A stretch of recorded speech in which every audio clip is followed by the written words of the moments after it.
ហើយយំថាឥឡូវមកមកគាត់ថាគឺទៅមក4ជាងទេឥឡូវហ្នឹងវាមិនអត់រងហើយ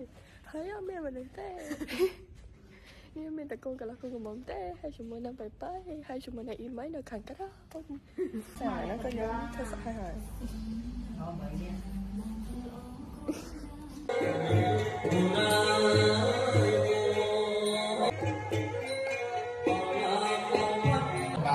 បាទពីនេះទៅបាទពីនេះទៅពីនេះទៅចូលគ្នាឆ្ងាយដល់ព្រោះមកខាងមកទៅស្ដាប់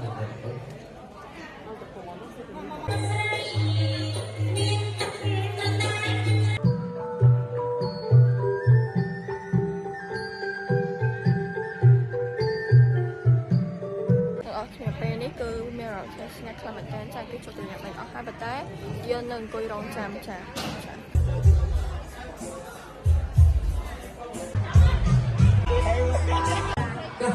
ហ្នឹងហើយបើឡើយនេះគេយកយកទៅតាមរយៈហើយរងចាំដែរកាមេរ៉ាលើកដៃកូនកំបំសាត្រៀម1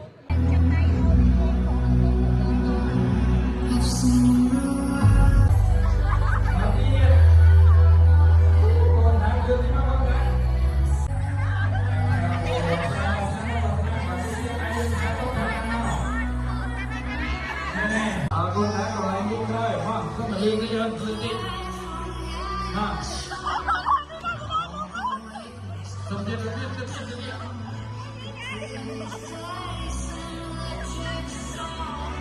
ទកូនណា4បានតែបុត្រាបុត្រី4ទេស្ដាប់បាទ